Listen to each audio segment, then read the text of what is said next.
Hi guys, welcome back to the channel, and I hope you can see me and hear me properly. A very happy Holi to all of you. And today I'm reading an article again from the Economist. It's a article of geopolitical importance.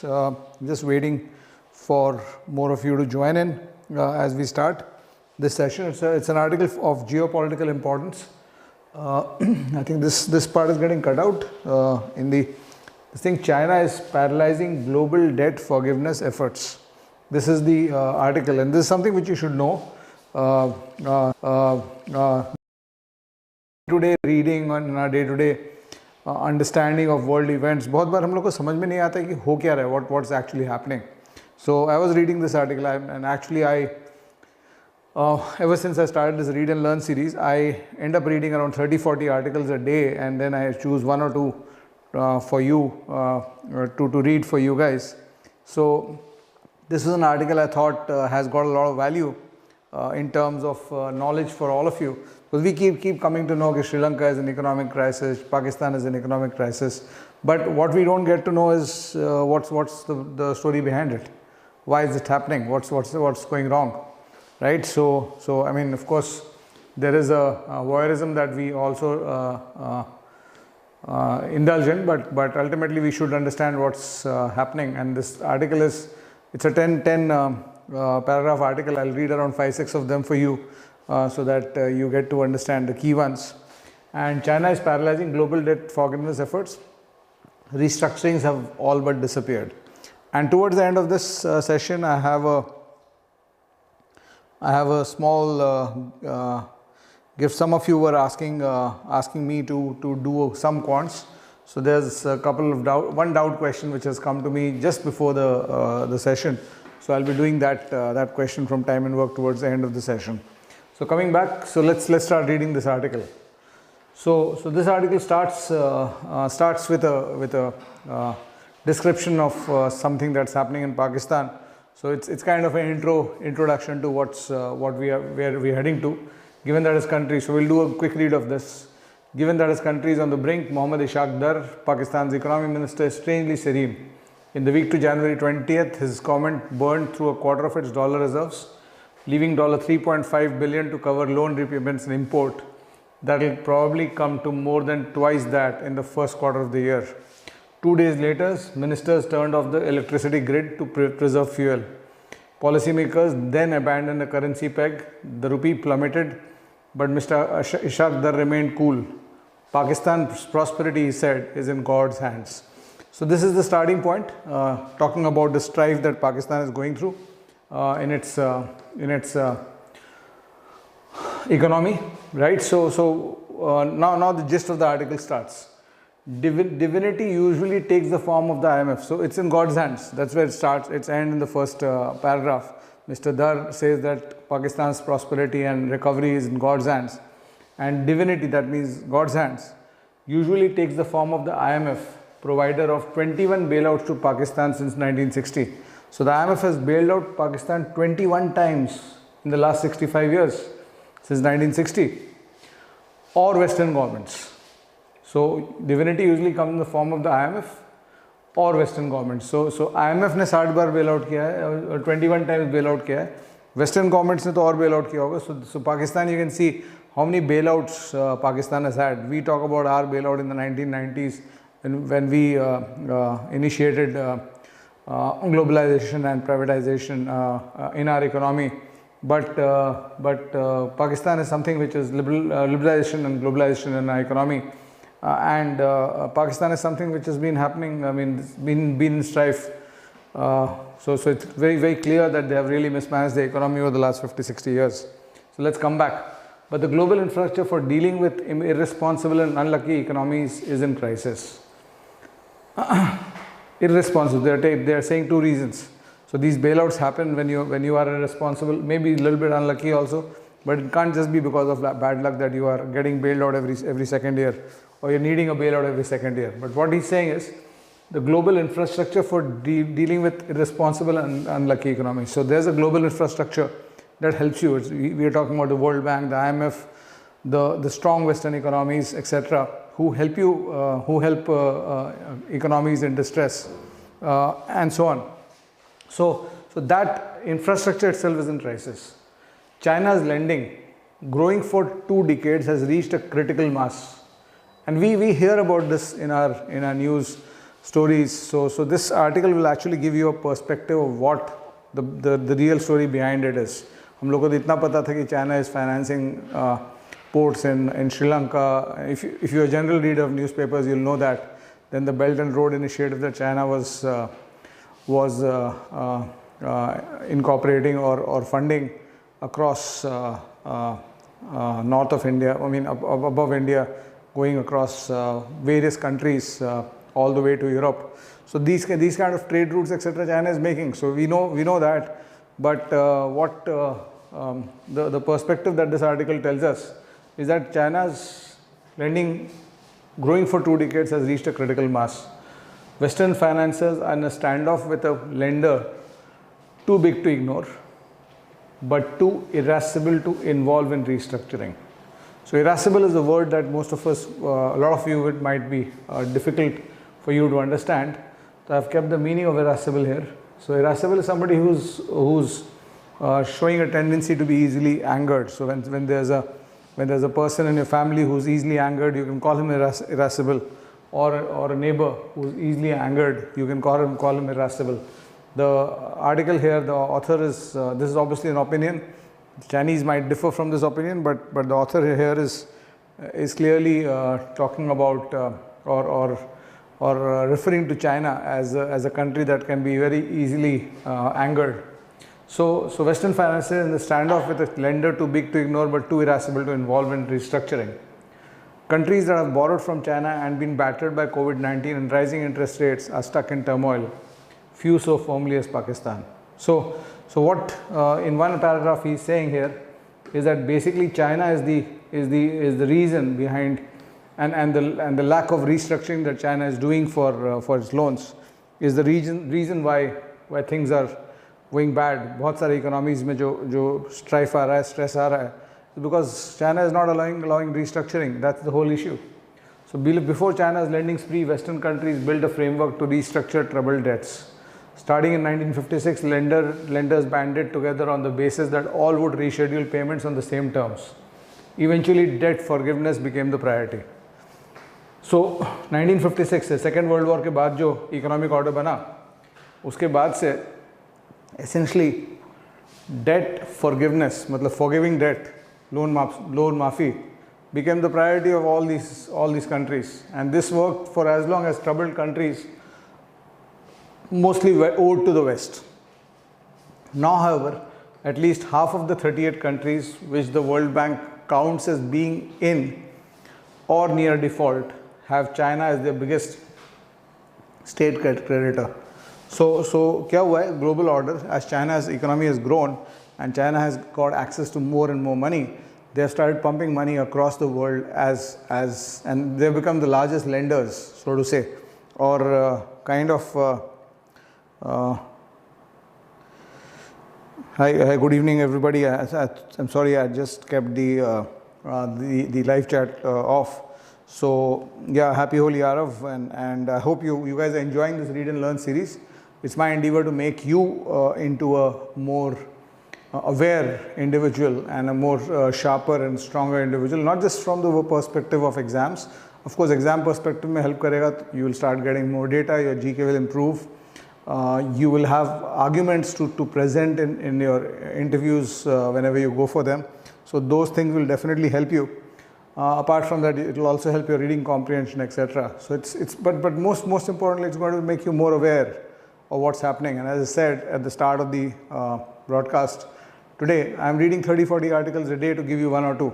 So please understand the fact that I'm actually choosing something that becomes, or that I think my reader should understand, or my listener should know. So it's my endeavor to make you a little bit more smarter about the world around you. So let's come back to what I was saying. So क्या बोल रहा है इस article इस this thing में कि 1956 के बाद World War II के बाद और ये countries जब strong हो गए, all these countries, Western economy started becoming strong. तो उसके बाद से what has happened is they had, I mean, mostly debt was owed to the West only, right? और वेस्टर्न कंट्रीज ही लेंड कर रहे थे, IMF वर्ल्ड बैंक में भी उन्हीं का पूरा बोलबाला था, and that was one of the reasons why and they were as far as these countries, the countries who were taking debt, taking loans to build themselves up, and countries are pretty much like any business, right?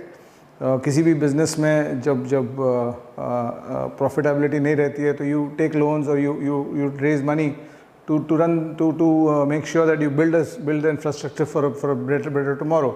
So countries do the same thing, and when the lenders were western lenders were very soft in a lot of ways, and किसी को भी दिक्कत जब होता था last 60-70 years in the world में, तो they would reschedule payments, and debt forgiveness became the priority, right? And they even had a this thing, a rule that जब भी rescheduling payments होगा तो सब countries, जितने भी countries किसी country को loan दिए हुए हैं, तो everybody will reschedule the payments on the same terms. तो एक country ने माफ़ कर दिया तो सबको करना पड़ेगा. That was their kind of unwritten code between them. But China is refusing to play by the old rules. In an attempt to bring it into the fold, the G20 set up a new set in 2020, yet the common framework has turned out to be an empty agreement. So G20 में try किया इन लोग ने नया rules बनाने का. China is not listening to that. It's become an empty this thing. So the key point, restructurings have all but disappeared since the pandemic. Last 3 साल में restructurings almost हो ही नहीं रहे debt के. So 4 countries, Chad, Ethiopia, Ghana and Zambia, all African countries, have asked for help under the framework. Which framework? The G20 framework. Only Chad has secured a deal. And it reschedules rather than cancels payments. However, Chad's debts were slight, $3 billion, and China's stake small, $264 million of Chad's GDP. In 2017, the World Bank calculated that the average low-income country owed China an amount equivalent to 11% of GDP, a figure which will only have risen. So 2017 के बाद से और rise कर गया है. So what is China doing? China's refusal to accept write-downs is the main issue, right? Write-downs of the loan. The reluctance has drawn ire from the likes of David Malpass. He is the World Bank president. Currently, he is outgoing guy. And Janet Yellen, America's Treasury Secretary. Beijing's various ministries are simply not set up for forgiveness. So आगे, I am not reading this part. I have read it, so I will tell you. ये लोग क्या करते हैं कि अगर किसी भी कंट्री का डेट को रीशेड्यूल करना है तो ब्यूरोक्रेसी से ओरिजिनेट करता है दी प्रपोजल, और ब्यूरोक्रेसी से ओरिजिनेट करके चाइना के कैबिनेट में जाना पड़ता है for it to get approved. और obviously the process is very long and very bureaucratic and this thing, and because none of the bureaucrats wants to show himself as soft, so nobody is doing it, right? So it says rescheduling repayments leaves the mess for another day and someone else. तो हमको क्या करने की ज़रूरत है, हम नहीं करेंगे. That is the attitude of the Chinese bureaucracy right now, right? So going ahead, another disagreement between China and the West reflects different perspectives in the common framework's terms. And that is, only loans by states are other states' businesses.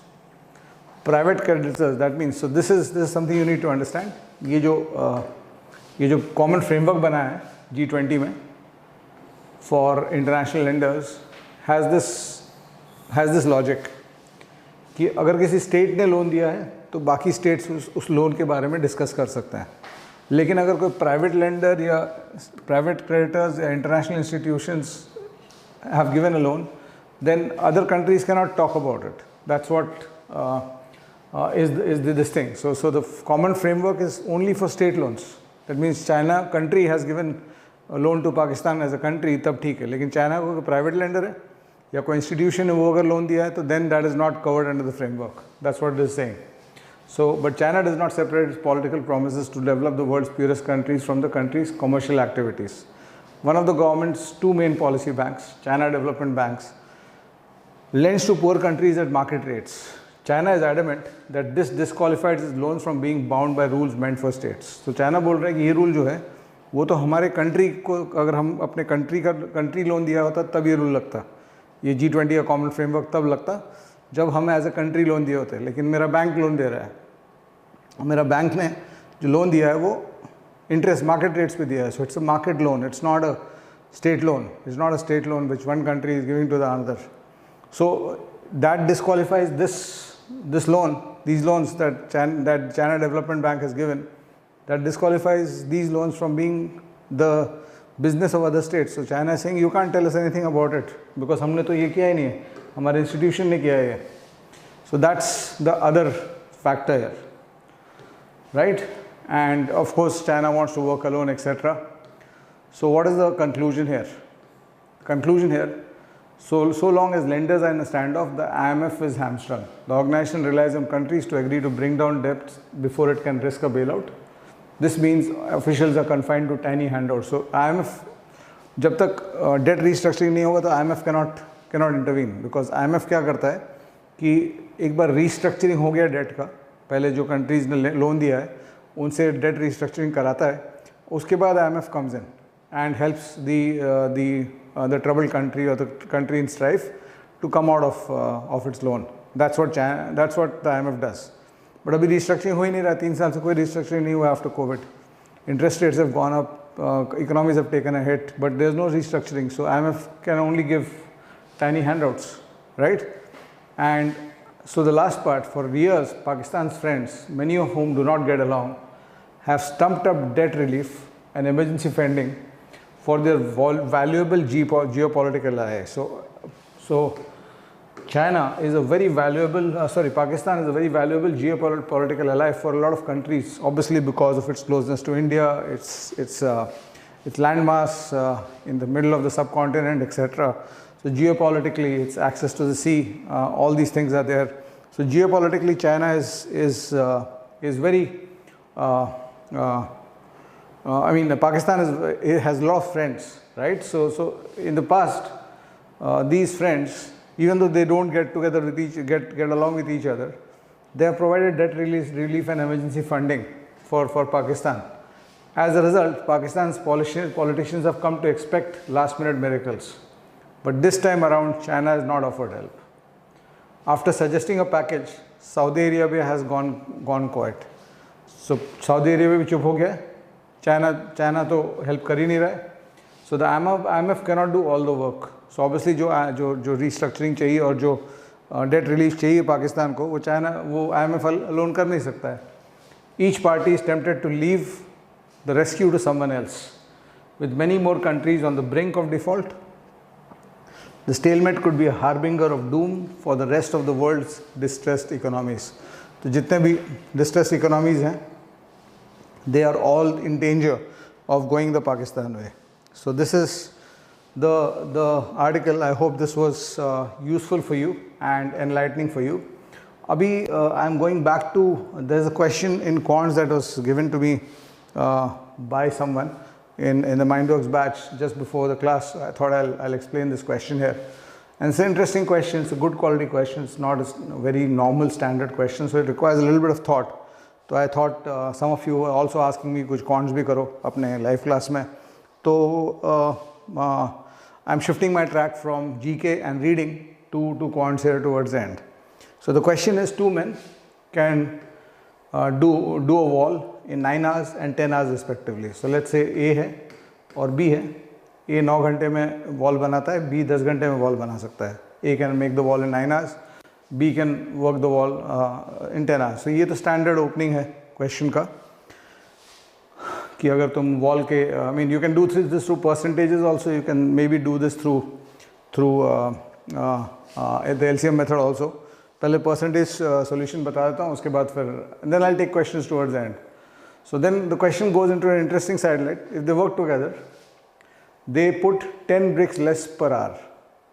हर घंटे 10 brick less लगाते हैं. अगर मतलब अकेले काम करते हैं तो जितने bricks लगाते हैं उससे 10 brick कम लगाते हैं if they're working together every hour. And in that fashion, they work together and complete the work in 5 hours. So what is the number of bricks in the wall? सो इसमें ऐसे question में कभी कभी समझ में नहीं आता है कहाँ से क्वेश्चन को उठाएं. तो the first standard reaction here is that अगर एक आदमी 9 घंटे में काम कर सकता है और दूसरा आदमी 10 घंटे में काम कर सकता है और 5 घंटे में काम किए हैं, तो जो 9 घंटे में काम करता है वो 5 घंटे में इतना काम करता है अगर वो नॉर्मल रेट पे काम करता. So this would come to 55.55% of the work, right. The guy who a can do the work in 9 hours, 9 घंटे में ए काम कर सकता है पूरा और 5 घंटे काम करता है. तो अगर वो 5 घंटे काम करता है तो 55.55% काम करेगा अगर वो अपने नॉर्मल रेट पे काम करता. और बी जो है वो 10 घंटे में काम करता है पूरा. He finishes the work in 10 hours. So in 5 hours he will do 50% of the work. 5 घंटे में 50% काम करेगा. तो अगर दोनों अपने नॉर्मल रेट पे काम करते तो 105.55% काम हो जाता 5 घंटे में. This much work would get done in 5 hours. But actually क्या हुआ है, in the actual scenario what has happened, 5 घंटे में काम खत्म हुआ. तो दैट मीन्स एक्चुअल 5 आवर्स में 100% वर्क ही खत्म हुआ है. That means this extra 5.55% work that should have happened is not happened. And what also has not happened, this is given to you from the other angle कि they are putting 10, if they are working together they are putting 10 bricks less per hour. तो what has happened in 5 hours, अगर 1 घंटे में 10 brick कम डालेंगे वो लोग तो 5 घंटे में 50 ब्रिक कम डालेंगे. So this 5.55% lace work that has happened is equivalent to 50 bricks. So that leaves you with a unitary method situation कि 5.55 is 50, so 100 is what? So इसको solve करोगे तो I think you will get 900 as the answer. 5.55% is 50 bricks, तो 100% is how many bricks? So 900 bricks का ये case है. And of course you could have solved this also through the LCM method. तो LCM method का solution मैं बता देता हूँ तुम लोग को इसका. Again, let me show that to you. And time split, this time and work में LCM method is always better. So what you can think of is that the total work is the LCM of 9 and 10, which is 90. Right? So assume that 90 bricks का wall है total. तो हर घंटे में ये 10 brick करता है, हर घंटे में ये 9 ब्रिक करता है. सो व्हाट विल हैपन, अगर 90 ब्रिक्स का वॉल है तो जब 5 घंटे के लिए काम करेंगे, when they will work for 5 hours, तो 10 + 9, if they work at the normal rate they would do 19 bricks per hour. Right, and this should not be confused with, this is actually 19x and 90x. So this is the assumed values that you're working on. So they'll do 19 bricks per hour. So 5 hours mein they'll do 95 bricks. But the total wall is only 90 bricks. So you're losing a work of 5 bricks in 5 hours in the assumed value system, which means you are losing the work of 1 brick per hour, and that in the actual values is given to you as 10 bricks per hour. That means all these numbers will get multiplied by 10 and the total bricks will become 900. So you can do it this way also. Chalo, so that's it for today. Gaurav का message पढ़ के अच्छा ही लगता है because of your guidance and interview course. I have converted one good college, even 6-7 year of gap due to UPSC. Great to hear that. So that's wonderful. Congratulations, Gaurav. Very happy to hear that. Our whole life and our whole focus as trainers and teachers, we always want to impact people who come to us, who want to listen to us, who want to obey what we talk about. We want to give you the outcome that we want to actually make you somebody in your life because the time you spend with us. That's the biggest responsibility as a trainer we have, and I always try to make sure that I come in as a positive influence into anybody's life when if I am allowed entry into your life, that is. So do follow the channel, और चलो हिंदी भी बताऊंगा, I'll mix Hindi and English here. और आरव का question है, what are prerequisites for doing MBA in finance? कोई prerequisite नहीं है, ग्रेजुएशन कर लो, दैट्स इट. एंड जनरली एक इंटरेस्ट, अगर फाइनेंस में करना है तो एक इंटरेस्ट पहले से पैदा कर लो. So that's what you should do. चलो, I think that's it. Those of you coming in late, China's debt restructuring पे जो चाइना प्रॉब्लम क्रिएट कर रहा है उस पर एक आर्टिकल पढ़ा था. I hope that was good for all of you. And also I did this question on time and work towards the end of the session. Tushar's question, I'll just take this last one. I'm a GEM student, 10 CGPA, 85 and 8.3. What should be my target percentile? I think target karo 99.5 plus he target करो. Why should you target anything less than that? तो target करने में क्या दिक्कत है? 99.8, forget percentile, target score. To target score 110 plus in the CAT. That's what you should do. Chalo, thank you so much. I hope these sessions are helping you. Please let me know by the likes and the views, and also on the chat. I hope, or on, you can put a message on the comment section of the class later, where you can let me know how these sessions are helping you. Thank you so much. Bye bye.